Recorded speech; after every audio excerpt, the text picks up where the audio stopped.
ফের শহরে অগ্নিকাণ্ড, কলকাতার প্রাণকেন্দ্র পার্ক স্ট্রিটে আগুন। ম্যাগমা ভবনে বহুতলে অগ্নিকাণ্ডে পার্ক স্ট্রিটে ফের আগুনে আতঙ্ক। দমকলের বেশ কয়েকটি ইঞ্জিনের চেষ্টায় আগুন নিয়ন্ত্রণে। রেস্তোরাঁ থেকে আগুন, এমনটাই প্রাথমিক অনুমান দমকলের। পার্ক স্ট্রিটের ওই রেস্তোরাঁ তৃণমূল নেতা সমীর চক্রবর্তীর ছেলের নামে ছিল, কিন্তু তাদের দাবি গত 3 মাস ধরে ওই রেস্তোরাঁ বন্ধ। মালিকানাও পরিবর্তন হয়েছে, এক্সাইজ লাইসেন্সও সারেন্ডার করা হয়েছে।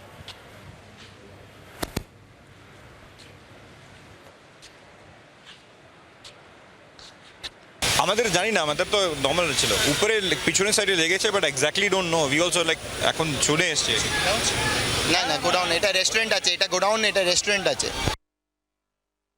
ভেতরে যে আটকে থাকা 4টে গ্যাস সিলিন্ডার, সেটাও কিন্তু আমাদের পুলিশের একজন এএসআই তিনি অত্যন্ত সাহসিকতার সঙ্গে সেগুলোকে বার করে দিয়েছেন, যার ফলে ফার্দার ফায়ার ব্রেকআউটের কোনো সম্ভাবনা নেই।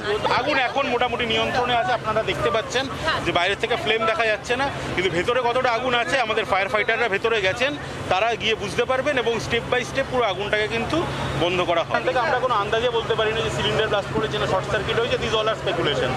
আমরা এটা প্রপার ফরেনসিক তদন্ত হবে, তারপরেই বলা যাবে কিভাবে। সুজিত বসু দমকল মন্ত্রী, তিনি কি বলছেন শুনবো।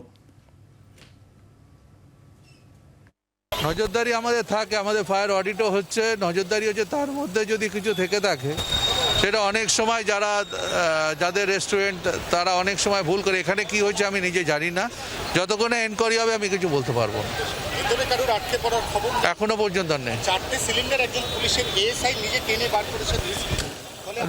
রেস্টুরেন্টে তো সিলিন্ডার থাকবে, না থাকাটাই অস্বাভাবিক। নতুন করে আর এখান থেকে কোনো অঘটনের আশঙ্কা থাকছে না, আশা করি হয়তো হবে না। ক্যামাক স্ট্রিটের অগ্নিকাণ্ডে 2 ঘন্টা প্রায় অতিক্রান্ত। এখন সামনের দিকে কিন্তু আগুন বা ধোঁয়া প্রায় নেই বললেই চলে, অনেকটাই নিয়ন্ত্রণে নিয়ে ফেলেছেন দমকল কর্মীরা। কিন্তু একেবারে বিপরীত চিত্র বিল্ডিংয়ের পিছন দিকে। এখনও এখানে কিন্তু প্রবল ধোঁয়া রয়েছে, গলগল করে ধোঁয়া বেরোচ্ছে। দমকল কর্মীরা কিন্তু নিরন্তর কাজ করে চলেছেন এই ধোঁয়া বা যে পকেট ফায়ারগুলো যেগুলো রয়েছে সেই পকেট ফায়ারগুলোকে নিয়ন্ত্রণে আনার জন্য। এবং তবে এখন আমরা দেখতে পাচ্ছি শুধু সাদা ধোঁয়াই নয়, বেশ কিছু জায়গা থেকে কালো ধোঁয়াও বেরোচ্ছে। অর্থাৎ এখনও কিন্তু আগুন রয়েছে ভিতরে কিছু কিছু অংশে, এটা পরিষ্কার। কারণ আমরা জানি যে কালো ধোঁয়া তখনই বেরোয় যখন আগুন থাকে।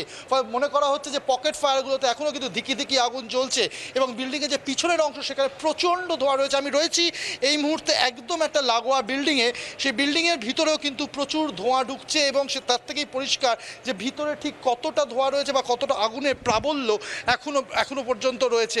এখনও সময় কতটা লাগে সেটাই দেখার, কারণ শুরুতেই যেটা বললাম 2 ঘন্টা অতিক্রান্ত হয়ে গিয়েছে। তবে যে ধোঁয়ার প্রাবল্য দেখা যাচ্ছে তা নিয়ন্ত্রণে আনতে কিন্তু বলাই যায় আরও বেশ কিছুটা সময় লাগবে দমকল কর্মীদের। ক্যামেরায় দীপের সাথে অর্কদীপ্ত, জি 24 ঘন্টা, কলকাতা। বাংলার আওয়াজ, বাঙালির আবেগ, জি 24 ঘন্টা।